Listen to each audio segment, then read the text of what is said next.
Sherman Neal II is a justice advocate focused on developing ethical, equitable, and innovative grassroots campaigns that result in more resilient communities.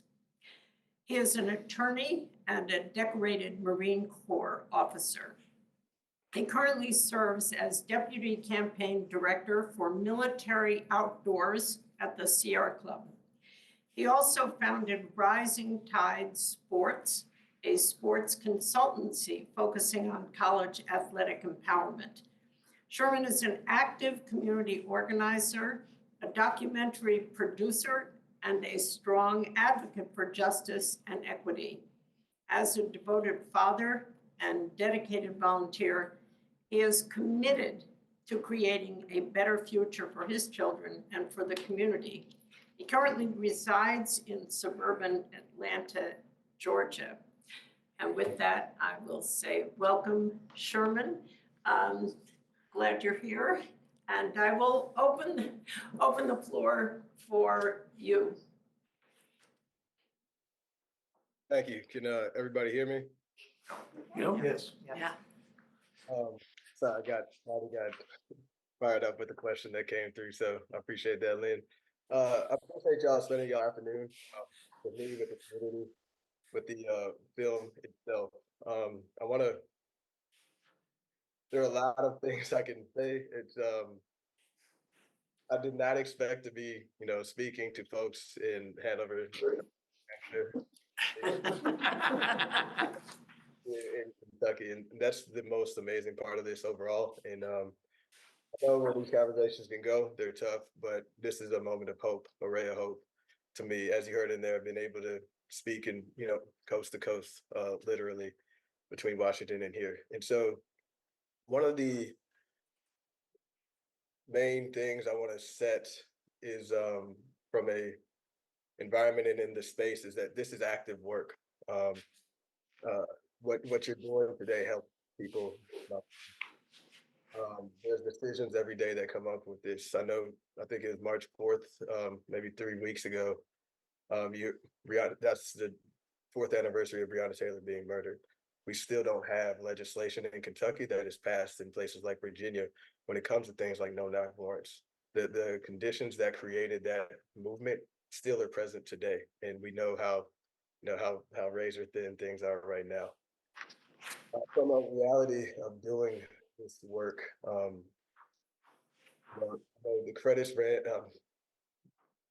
The credits ran, and there's a name at the end that said Madison Wathen.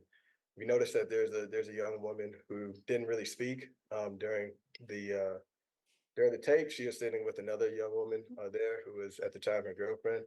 That woman, Madison, hung herself about 2.5 years ago. There's a lot to discuss there, but just acknowledging that there's secondary effects on people's lives. Myself, Robin, you saw physically with the tornado, and the sustainability of this as we discuss this work. Ellen talked about budgets. There's also a budget of emotional capital that we can all expend, which all of y'all are doing today, and those two people in mind and understanding we're still here, so we still have the ability to do some work. And then before I forget, since we are speaking to a library audience and forget to do it, some of the resources I have. So I'm not as a Marine, we usually come to 70% solutions. That's the barely get to that. From a preparation standpoint, this is, people think there's an elaborate plan or, I'm being funded by who knows who. I don't know if y'all can see, this is it's a sheet of paper, some pen from about an hour ago, because I think those are the best plans that you can execute swiftly. And then learning from smart people. I've had the opportunity from Ellen specifically, so I know that this is a group if y'all are getting together and talking at the level that we've been able to. But just an example of how I prepare. This morning, I was listening to a podcast. Somebody would think it's probably Code Switch or NPR or something, but it was about World War I in Paris in 1919. And I did not communicate with Ellen before the opening on what the EJI moment would be. And literally one of my notes is about in 1919, you have the exporting of racism via what we did post World War I, and we're reaping what we sowed today when we look at the Middle East and colonization. And that coincided with the rise of the KKK and when most of these monuments went up. In fact, when this very monument went up.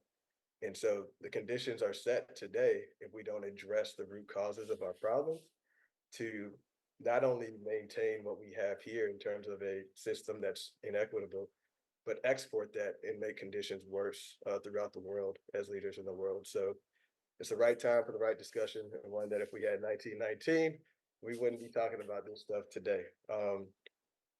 The other, usually I share something. This is the counterinsurgency field manual that came out post invasion in about 2002.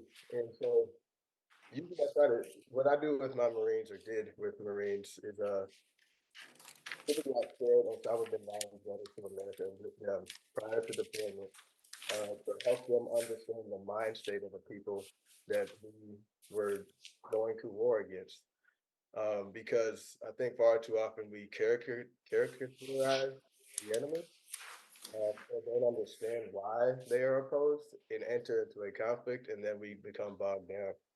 And I sent them that letter to help them understand what it's like for somebody to wake up in a cave for 11 years that wants nothing less than you and your family no longer to exist on this world or have the way of life that you have. I couldn't send that in advance today because that letter has been removed from the internet because there's a TikTok trend that tried to put into a 90, character Twitter thing, and rather than examine the content of that letter, which the trend came about after Israel-Palestine conflict started, and people were worried about anti-Semitism. Rather than address the message behind that and the why it was rising at that time, the decision was to remove that content so it can no longer be shared. And now you see where that's escalated to TikTok as a platform. So what are the secondary impacts of that? What does First Lieutenant me at 24 the tool to talk about a culture of conflict? How do we do that? We removed how probably 80% of people 18 and under receive their news. And so we're moving towards that. So it's about the highlight as we're talking about, what history is history and removing history. And the last, the warmth of other stuff by Isabel Wilkerson. You notice most of these books are pretty thick, like Bible size thick, and I've had a lot of time, mostly in the desert, to commit to being able to read and do that. And so um, when we look at the results, not only like 1919 from a political standpoint in those results, but why are we at where we're at right now? Why am I speaking to you from Georgia instead of Washington State or Kentucky or Chicago, where I'm originally from? What are our migration patterns going to look like if we don't cease this? We can see that now, and we can see again the secondary, tertiary effects of what's going on and speaking to the future there. It's something that I don't think I did as well or understood while this was going on. From a retaliation standpoint, if you would have told me that 4 years later we'd be talking about not well, let me peel it back. I thought that the statue in the Confederacy itself was the pinnacle of things that would be controversial in schools or what we can discuss. 4 years later, no, can I have this discussion in the state of Kentucky? The state of Kentucky right now, in partnership with Florida, Texas, and others that are couching these things as DEI, are really eliminating this very discussion in public spaces like the one that you're in right now. This discussion is criminalized. Like me and Ellen are terrorists. We are insurgents at this point in time by having this. You are contributing to that. And this is something I did not appreciate or foresee 4 years ago. And so now I think it's good to bring that into the space as well, to think about, you know, what does 4 years from now look like if we don't stem, you know, the suppression of dissent or discussion of our collective past. And before we even think about, you know, solutions and what a just society would look like, because I think we're headed in the wrong path there. So spoke a little bit longer than I wanted to. I wanted to make sure I opened it up for questions, and I have some points and questions as well if there's none right away. Turn it over to you, Ellen. Thank y'all. I wanted to start and ask the first question. What do you, now 4 years later, what do you think that you and the other protesters did best? What were the evidences, what was the success that you feel you've been able to replicate in other places? Because the fight in Murray, Kentucky happens in communities all across the country. So what did you feel, what worked best? I think exercising patience, and that may seem counterintuitive to like, well, you wrote a letter and the next day, you know, there's hundreds of people in the streets, you know, protesting. The tactical patience that it takes to not communicate or suppress somebody's thoughts in a, you know, maybe with 30 seconds in between that phone call is just as valuable to me as waiting to develop a 4-year, you know, strategic plan. What does that mean? When a, you know, when a 19-year-old woman from some small town in Kentucky that you've never met launches um, a survey or and generates 10,000 people on it that are in support of you. Within that very, you know, 10 seconds of her telling you that, there's an opportunity for me to say like, well, I've done X, I know why, you're just a, you know, you're just a young girl. You can't handle that responsibility. Or within that 10 seconds, you can say, hey, I appreciate this. How can I help you achieve your end state in the way that you see it? And that's how we were able to sustain the movement in several different ways, as you saw. I know for myself, I never organized a single protest or assembly. That was all students for the most part.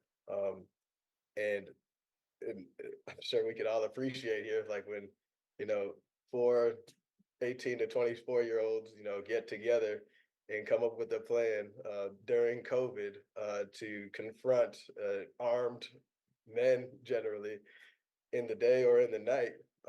There's a lot of intervention that can happen, a lot of curtailing creativity. And we managed to resist doing that enough to give them agency that was required to feel buy-in to the community and themselves. And I think historically that comes from looking at you know, if you look at the 60s, for example, that's why you have like the Student Nonviolence Coordinating Committee versus, you know, the old guard of NAACP and other movements like that. And being conscious of that, didn't want to create a, you know, internal strife when we needed to be unified in a message. So I was proud of being able to do that.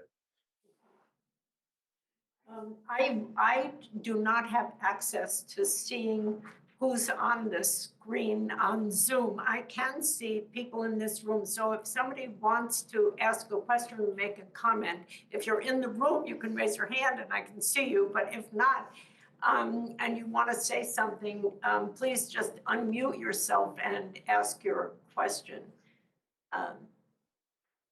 We'll start here. Anybody in the room have something that you would like to ask or say?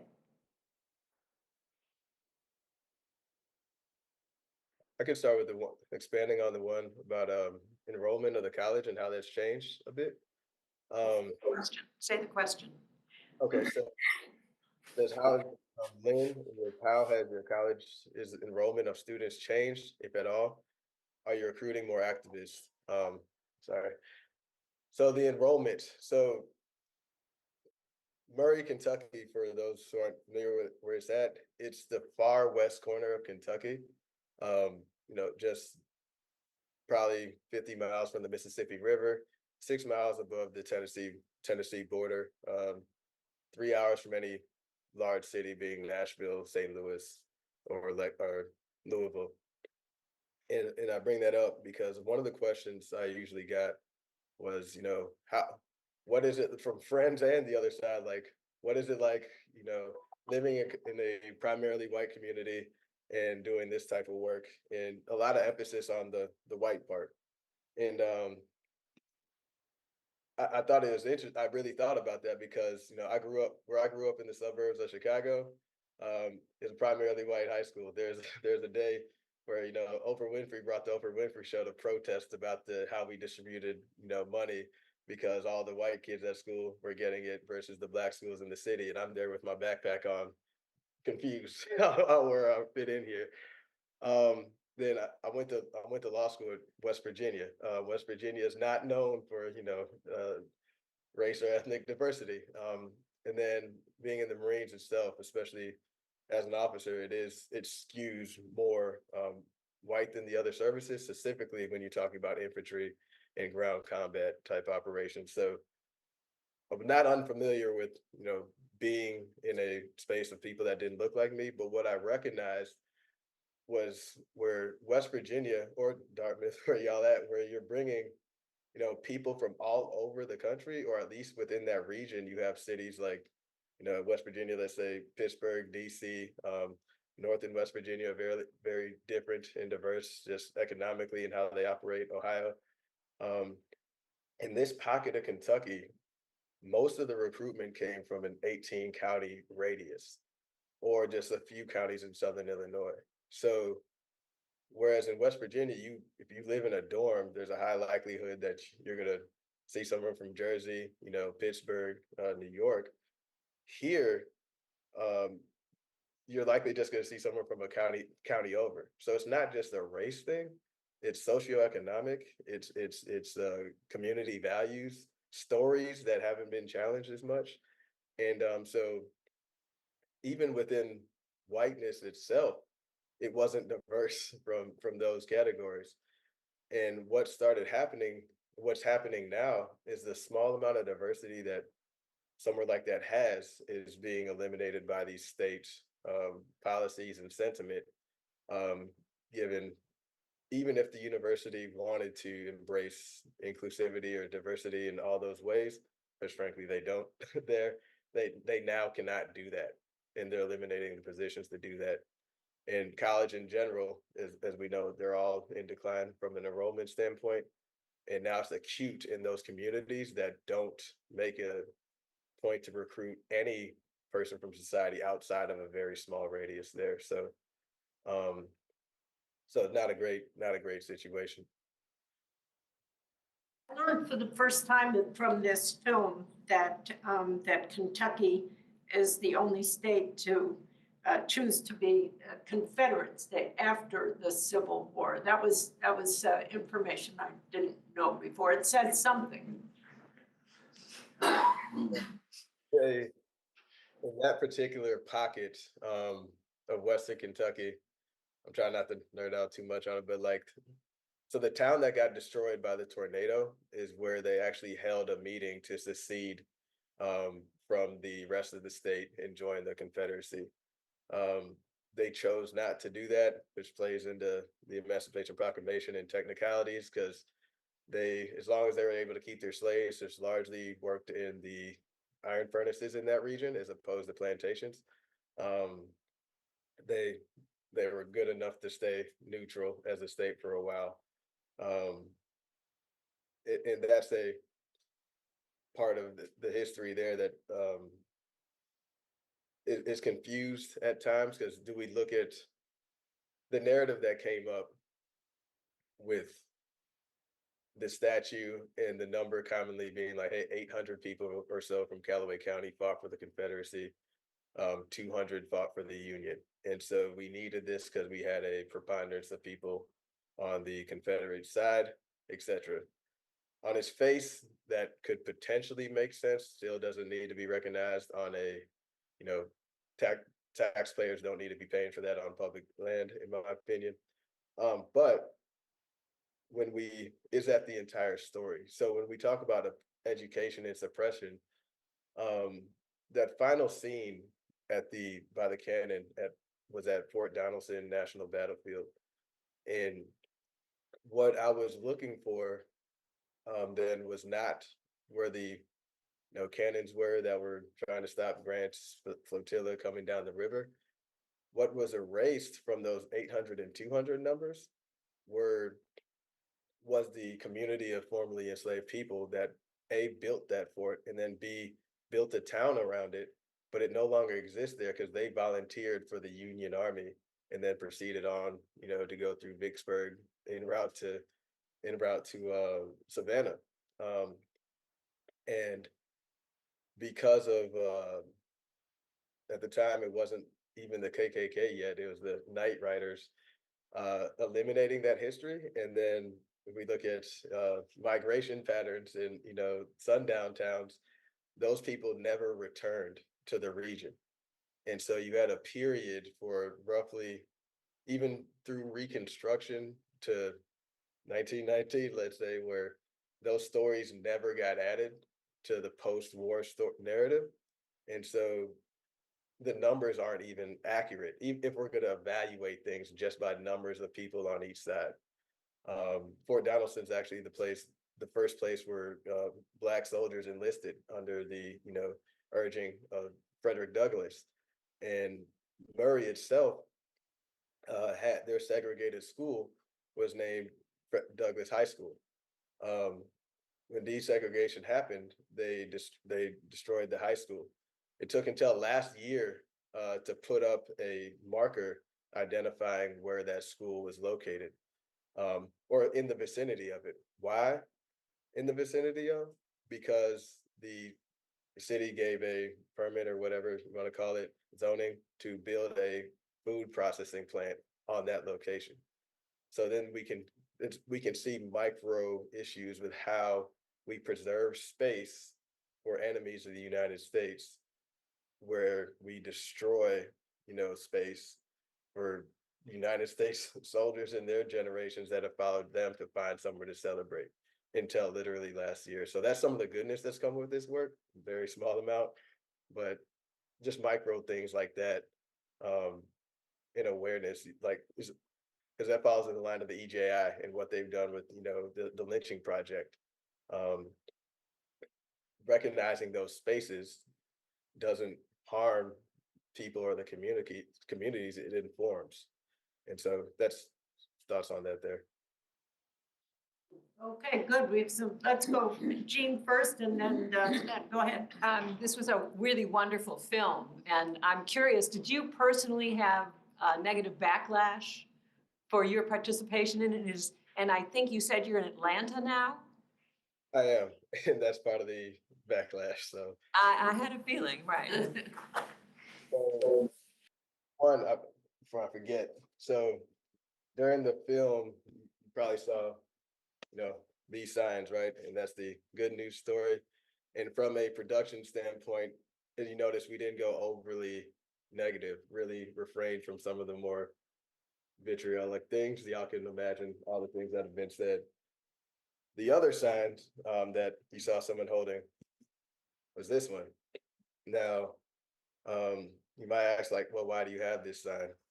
Well, back in if I was doing this in, 1956 with school desegregation, the Klan would have felt good just putting a calling card on my door. Whereas in 2020, the way of doing the same thing is to monitor my house, create Facebook groups, see when I'm leaving, talk about, his family's at Kroger, let's lynch him and the kids or something, or they'll know I'll be at practice, and then put these signs in the yard because they know when I'm at practice, and that, mom would have to come home and remove those before the kids can act something with groceries. So there's that personal element of it. From why I'm in Atlanta. So I wrote the letter on May, I think it was like Memorial Day in similar to this. I was just sitting at my desk. I was aggravated about something. I wrote a letter, didn't understand, the implications, which is okay. The next day, I received a phone call from the athletic director at the university, asking me about the letter and why I hadn't asked for consent to do so.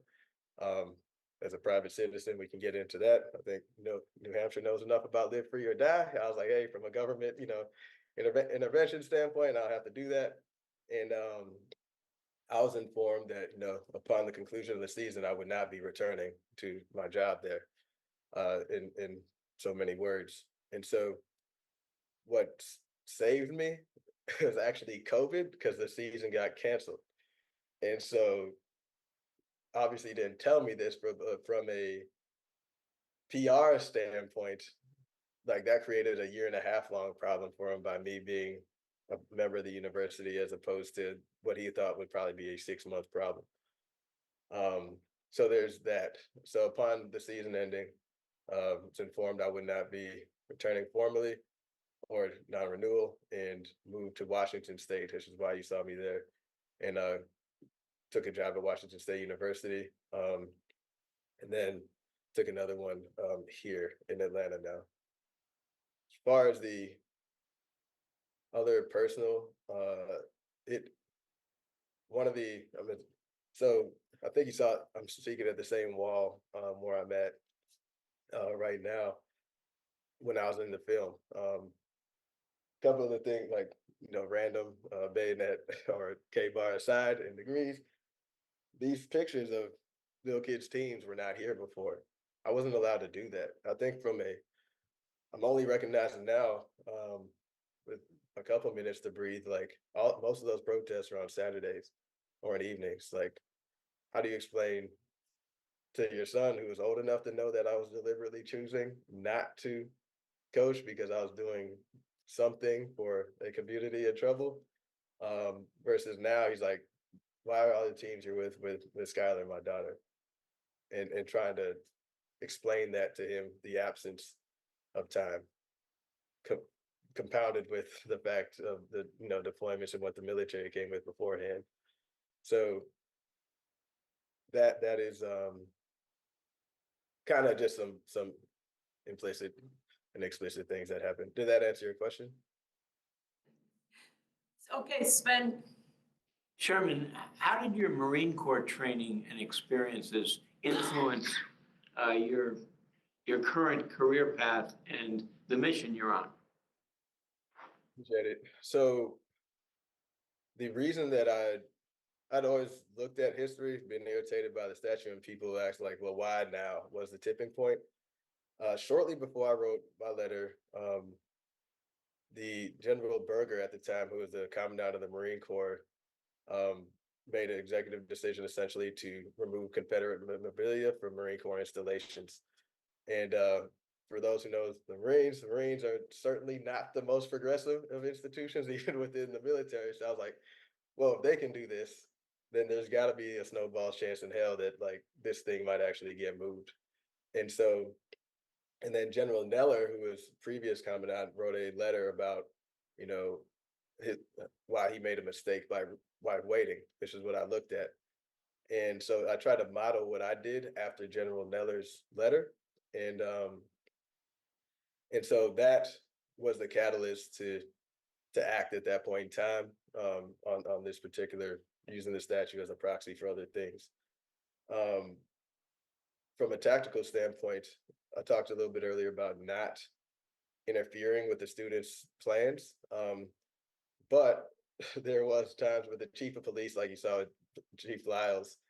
I recall sitting in his office at the police station with two of the women who led the large protest there, and I know, talking about route reconnaissance, and when we're looking at angles, when we're looking at medical plans, when we're looking at I'm not an intelligence officer, but I stayed awake during the intelligence preparation of the battle space briefs that the S2 or intel officer would give. The original plan that I drafted for this was a 5-paragraph military order. I just expanded that to incorporate considerations for the environment that we're operating in. And so it really drove almost everything that I did, which has had positive and negative impacts to it. Um, Similar to being at war for like 20 years, which is another debate. Like, you know, Marines are only supposed to deploy for about, 45 days, at most, if you're a Marine expeditionary unit. It's like 15, 45, and 90. But what happens when you get to year one, going into year two, and you're trying to sustain that same tempo using tools that, aren't meant for that, which is a point to evaluate now itself as we have kind of a pause period. Um, does that answer your question? Are there questions coming in online from the, do you want to? Yeah, someone is asking, do you believe the statue will eventually be removed? If so, when, and what will initiate its removal?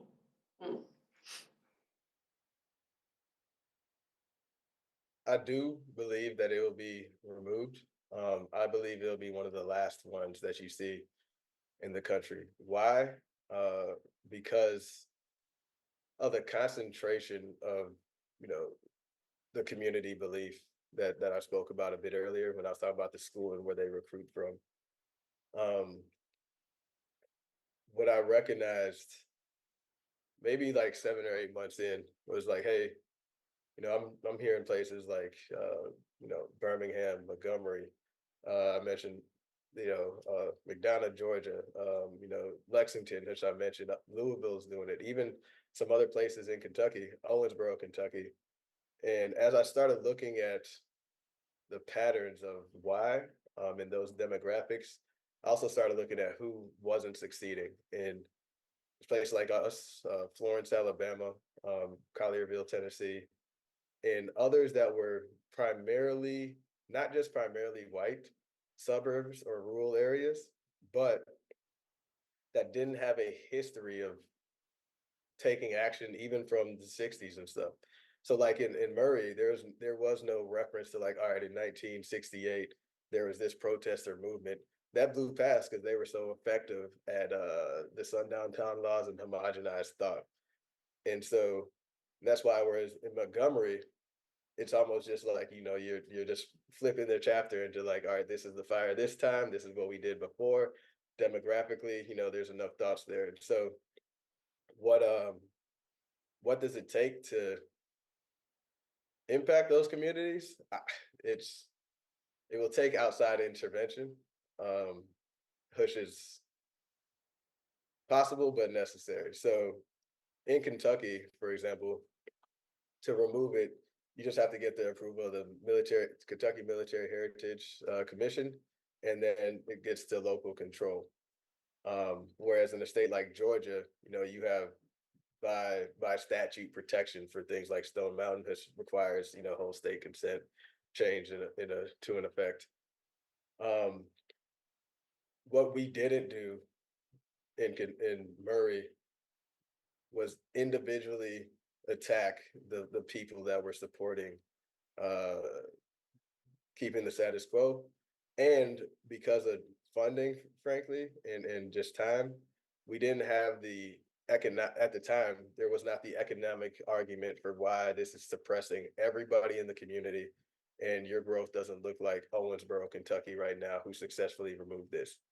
And so I think between the holding individuals accountable rather than like the gentleman's politics that are played, and doing an economic, assessment of what's happening, that's a bid for success there.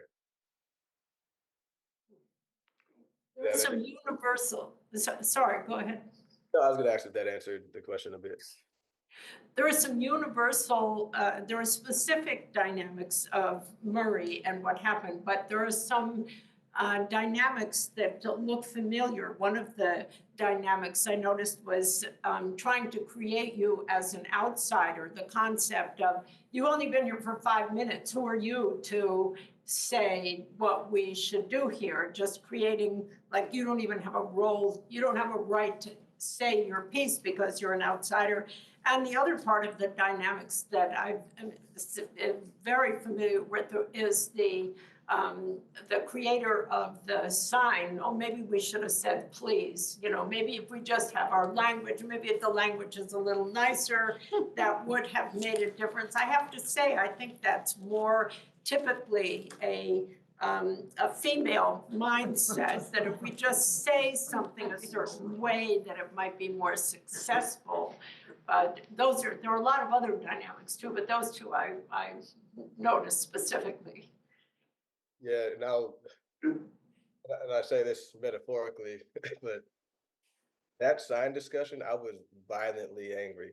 So like when I didn't know Robin beforehand, and I just heard that somebody had asked her to do this. And in my mind, you know, you talked about the budget to do what you're doing right now.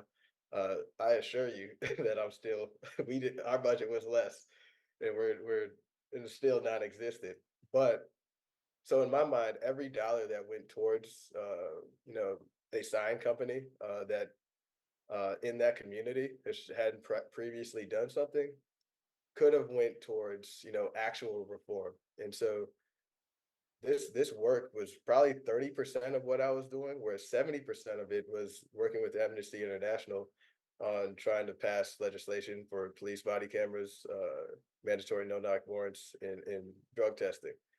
And I know what that work costs. I know that to be successful, the reason that I try not to use the other, but the opposition was successful is because their dollars weren't going towards signs. They were going towards litigation strategies and which made it very tough to win.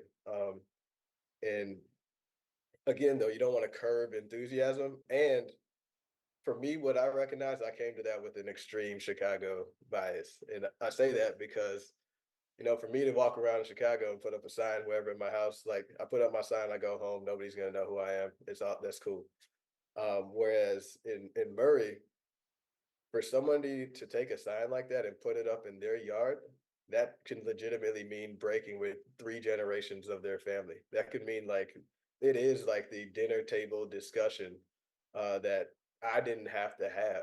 It might be the strongest symbol of activism that they've ever, embraced. And once I understood that, I understood why it was important for them in that community to use those as a tool and to build community where one didn't really exist around things like this. And then I'm sorry, I forgot the first part of the question. It was No, it was just a comment. I was noticing some of the universal dynamics that creating you as casting you as an outsider with no. well, yes, and that was, and if y'all had noticed, so I deliberately, and I just should have shared the letter above beforehand, but I deliberately omitted what I did, and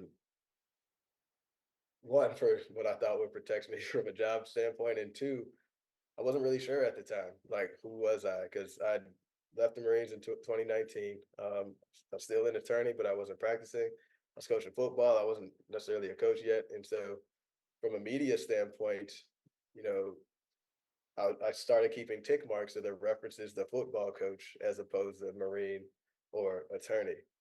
And I would say it's probably 80% of the references were to being a football coach. And so people would confront me in that way with this, you've been here for 5 minutes, you're gonna leave anyway. And I was like, well, I've been here for 5 minutes because I moved my family from 29 Palms, California in the middle of Mojave Desert after 10 years of the service to come to your community. I understand that you may reject that, but what is it that you're rejecting? Are you rejecting service members that leave and try to find their first home in your community? Or are you rejecting something else, that being you're Black, you're here, you're disruptive? And so that would cause conversation, hopefully some introspection. When we talk about backlash, I'm sorry if I'm going over time, but if we're talking about backlash, sometimes, and I like to use the words used, but like if I got a Facebook message from somebody that said, hey, nigger, go home, blah, blah, blah, all these type of things. I can tell that they just sent the message without looking at my profile pictures, because they would send that message and then you would see 15 minutes later, thank you for your service, but why are you acting like this if you were a Marine? And they couldn't equivocate, you know, I don't know that. Um, the deconfliction strategy I started using, so I would typically respond with, well, I'd always respond like, social media is not the right place for this. I appreciate your concern. Would you like to have a coffee or a beer? And people started actually doing that, which is a whole nother story. But yeah, the 5 minute part is the real implication of what we ask families to do as they reintegrate uh, to post military life. Could I get off mute and ask a question, please? My name Yes. is Corey. Hi, Mr. Neal. Thank you so much. This is just so impactful. I really appreciate your time. I wanted to go back to what you were talking about with regard to the numbers of people supporting the Union or the Confederacy, the 600 versus 200, and the actual real facts behind that. With regard to who built this and where did they go and who was part of the Union and the Fort and the Frederick Douglass High School. When you have an opportunity to share those facts, to share the real truth with people in the opposition, so to speak,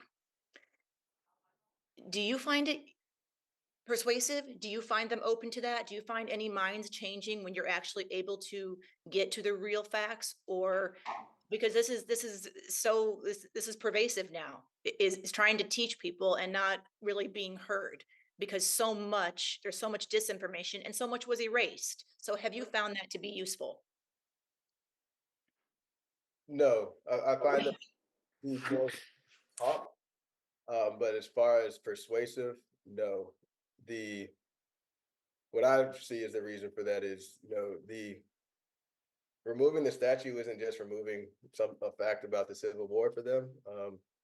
It's where, again, like 3 generations of these people have come for their, Sunday afternoon, talk about what's going on in town at the park bench right next to it.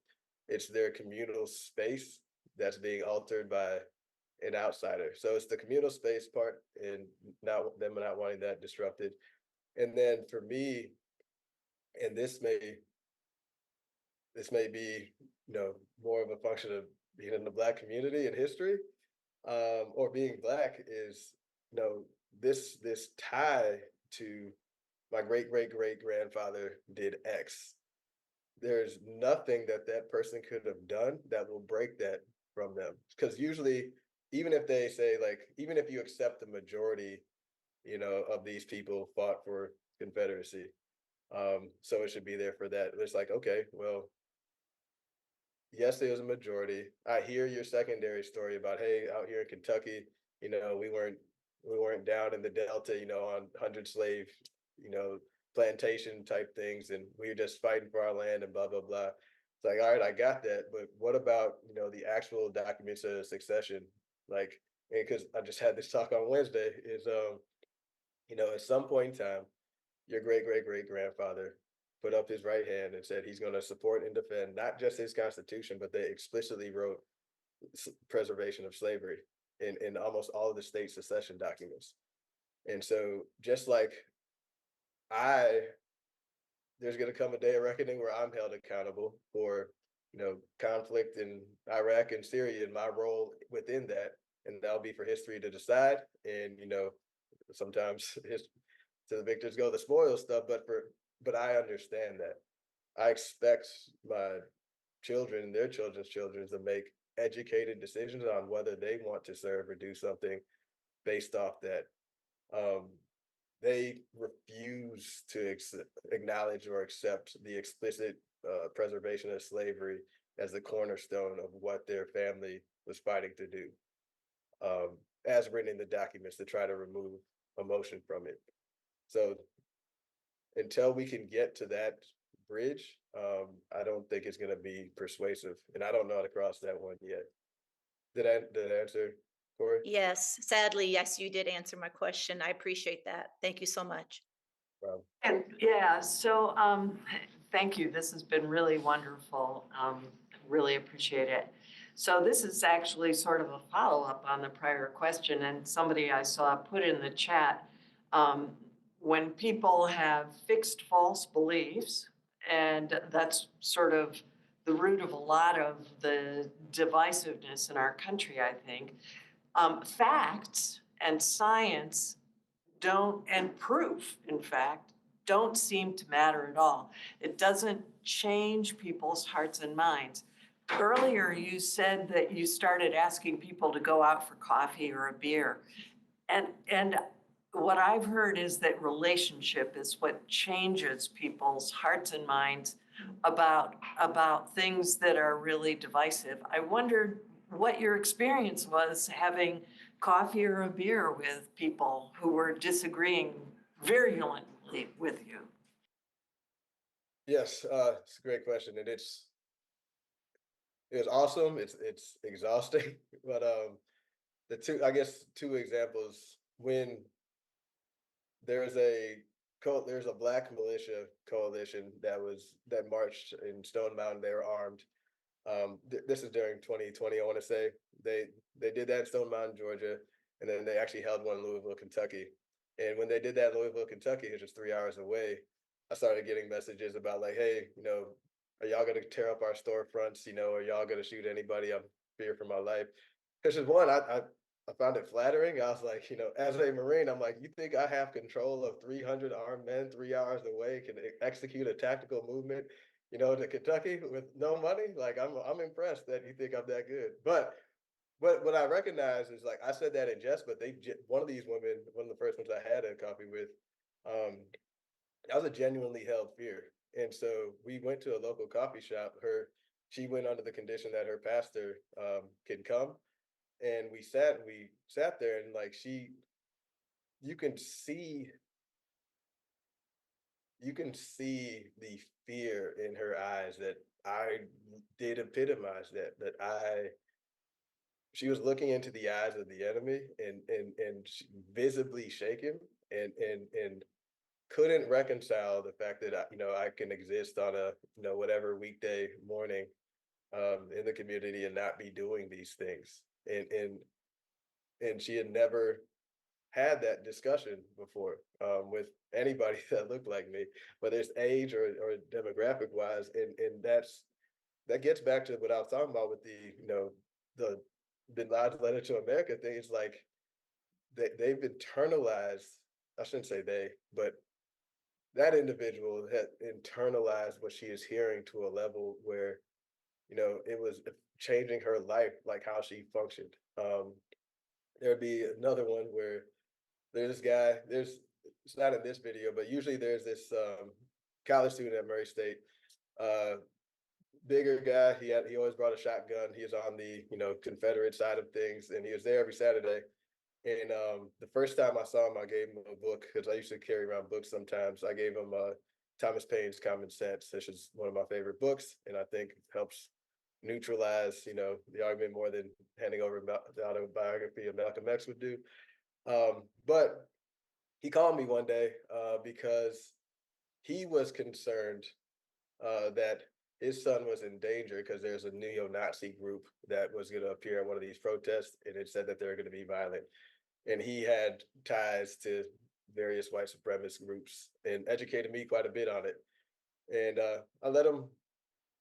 We met in the middle of the parking lot at the stadium, like we're in, CIA or something, or like I'm meeting Pablo Escobar or something like that. And then had a talk, and he liked football, and he came to my house, and we got beer. We were watching football, and at the time, Ricky, who's his mom's wife,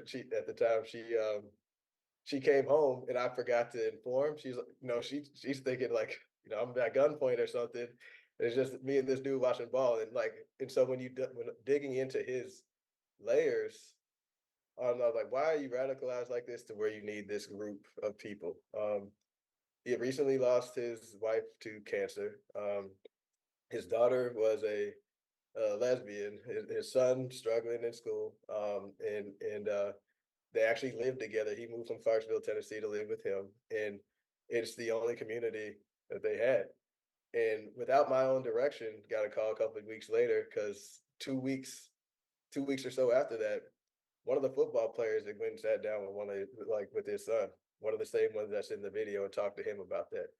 And I'm not gonna say he's changed all his ways, but we've at least bridged the, I am, coming to end your way of life gap. The problem with that is the pace. And frankly, and it gets back to what I think about as a leader with Maddie and her not being here. Like I know I'm not omnipotent. Like I know mental health and those things are outside of bounds of control, but when we talk about the Marines being an attorney and like skills that I've had ingrained in me, like what about the people who haven't? Like even if they can sustain having those conversations that are draining, you know, twice a week for a year, what happens to those people, year 4 when there's no change and then you don't have that same level of support? And are they getting, where's their community at? Where, especially as it's deteriorating. And so that's what I struggle with now with that method. And also the why I was able to do that. The opposite side, they didn't like me, but I also am a man who knows about guns enough to to get by that, and I coach football, so I crossed some barriers. They hated the 18 to 23-year-old college women. They couldn't sit in the same room with them. They couldn't take anything they said seriously. They changed the meeting times to make sure that they could not be heard, i.e., like, let's make the fiscal court meetings at 11 o'clock on a Wednesday afternoon as opposed to 6 p.m. So that way that eliminates those who have to go to class, etc. And and and I found myself welcome in those spaces. So I asked myself, like, what role do I have here in the patriarchy essentially? And it's something that if you look at Dr. King and the March on Washington and the fact that women led that but were deliberately excluded, how are we breaking that pattern? Or am I sustaining that in telling myself some story on why I have to do this, as opposed to really examining why I can have that beer with that dude?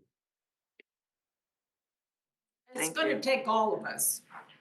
Really, it's not, you have one role to play. And as a 80-year-old white female, I have a role to play too. It's different from yours, and everybody who's in this room has a role to play, and it truly is going to take all of us.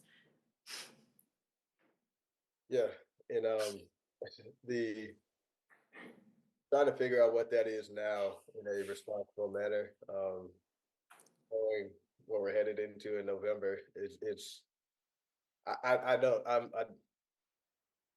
I am trying to, like I said, this is an active learning process and trying to figure that out. Or instead of using energy to try to figure that out, are there is there a natural break right now to transition, you know, power or agency to somebody else to try a different way? I don't know. That's so I know myself and a lot of more community rural organizers are trying to figure out because it is taxing on everything in life. I can't say that to you because obviously you figured it out, so I have some time to go before I can't. Wrong person to complain to about that. Um, see, I was trying to see if I missed. I have, sorry, I don't know if you still have time, and I had to walk away. I'm really sorry. A contractor came to my house, but, so if you've answered this or if it's kind of too big picture, um, but my wife is an immigrant, so we talk about this a lot with like immigrants from, other countries and stuff like that. But, it seems once again that like, the people with the fewest resources and the people who have the fewest opportunities are getting left behind, and these gaps are getting bigger and bigger. Because for instance, like you have the opportunity to move out of these communities, and people who say like, oh well, like the state policies that are no longer working for me, like maybe I work from home and I can move somewhere else, right? And it's like those people who are like the most disenfranchised and don't have like a lot of opportunities are now stuck in these places where it seems like state laws and stuff are just getting worse and worse for them. And I don't know if you have any thoughts on that or can speak to that, or I guess I don't really actually know what I'm looking for, but it just seems like, how do we keep that from happening? I don't, what do you do?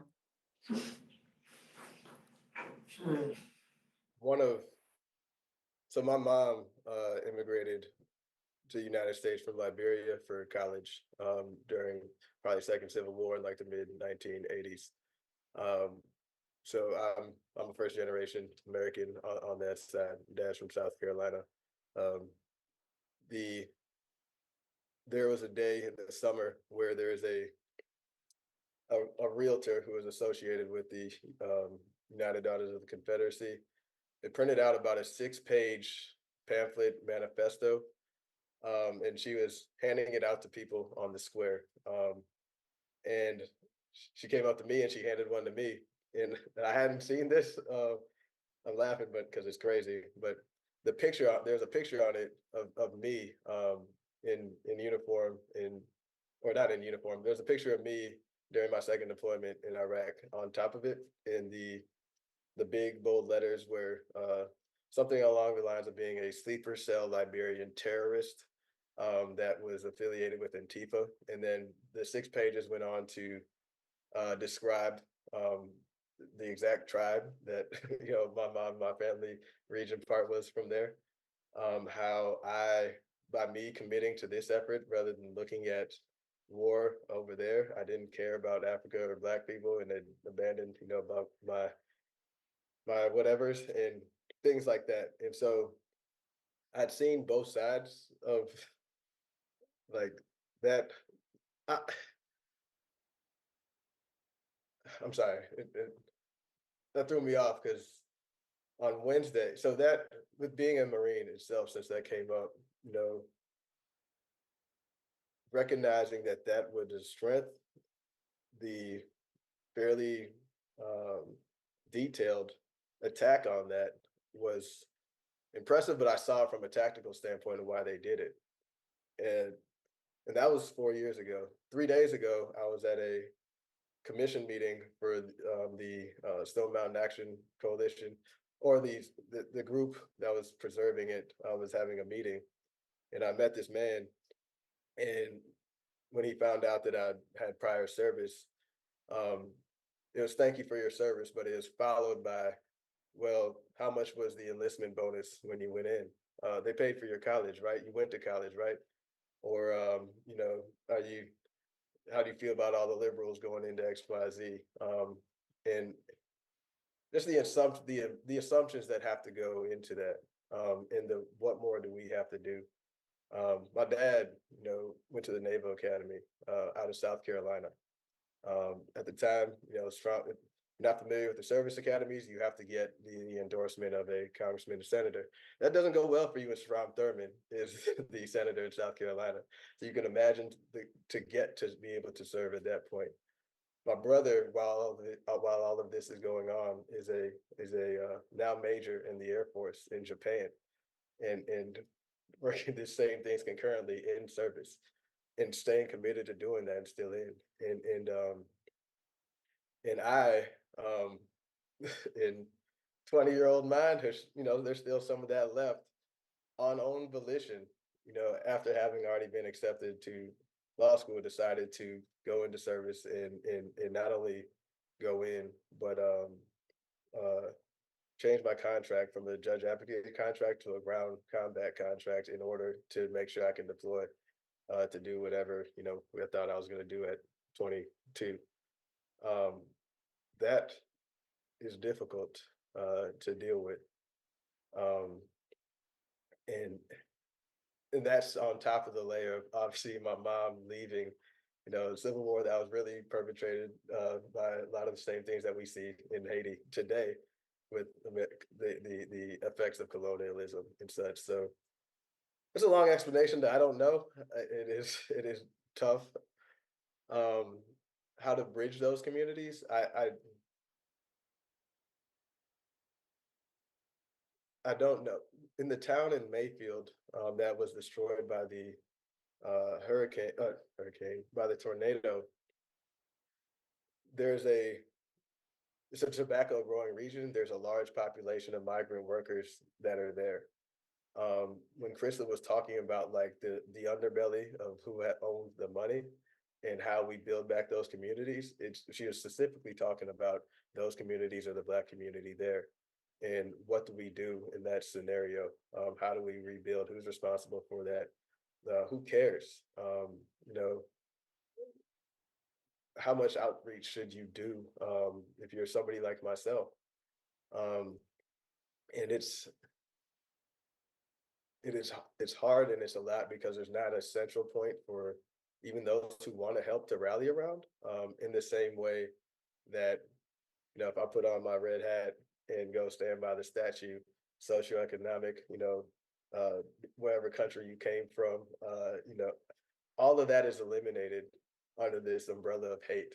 As long as you want to walk under that umbrella, they can do that together. And it's well resourced, well organized, and the communication points are effective for anybody to get across. Whereas, just what we've talked about in this room today, look, we're talking about immigration now. We're talking about systemic racism. We're talking about socioeconomic. We're talking about natural disasters. Um, how do you do that empathetically, um, in an expedient way, the way that they can get to a statue in about 3 minutes? How do we rally people to a community in 3 minutes? I don't know the answer to that now. Should I know the answer to that is also a question. Should we know the answer to that? Sherman, when you and I talked, didn't we decide that we knew all the answers and we were going to present everything today, so it would just be done? I thought that was what we agreed. I'd like to take this opportunity to enthusiastically applaud you, Sherman Neal, for just giving of your, this is way beyond thank you for your service, although I do appreciate your service. This is thank you for your willingness to even answer my out of the blue email all this months ago, and for the time that you and I've spent together talking about this and planning this and taking part in this. It's just enormously instructive and helpful, and I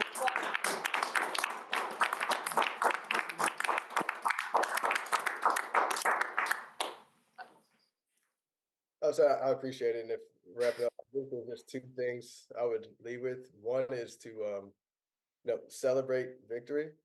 What I recognize with working with people is I had the privilege of having jobs where wins and losses, you can measure those pretty quickly, get immediate feedback.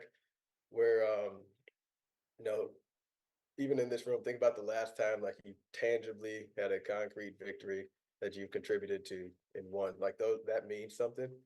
And we have to find ways to celebrate better as we go, because it's easy to get bogged down.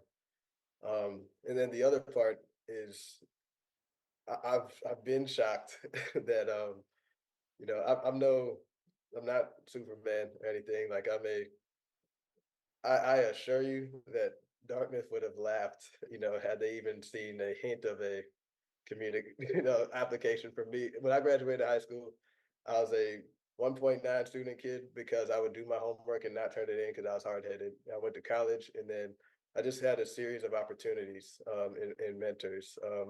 I was able to go to law school due to a fellowship, the Du Bois Fellowship at West Virginia. I was able to play college football because I had a coach believe in me that was, formerly from North Carolina.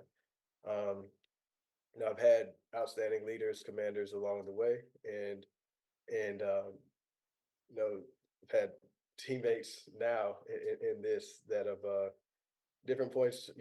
All of y'all, one of them now, especially you, Helen. But like you never know when you are impacting somebody or why, or the opportunity to say I was wrong. The first showing of this we did in Seattle, and it was a group called Minority Veterans. In my mind, I was like, okay, this is a space I'm familiar with. You know, I'm a minority, I'm a veteran. You know, then I recognized about 2 weeks before, like, minority also means LGBTQIA community. And I was confronted myself with like, okay, there's a point in life where you are active duty service member, don't ask, don't tell existed. And when it got repealed, did you do anything? Did you do anything to advocate for those people at that point in time?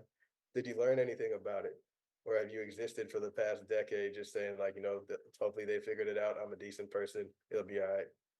How do you explain that, rectify that? What do you do next? And for me, it's just been learning more and trying to see how I can advocate. So, you know, we all have more grounds we can learn about while we celebrate. And so I just want to say I appreciate y'all's time. This means, you know, a lot to me. And you know, there's some 16, 17-year-old that can do the same thing right now, wherever you're at. And I'm avoiding learning how to use TikTok, but you know, hopefully one of y'all do and empower them where they live at. But I appreciate it.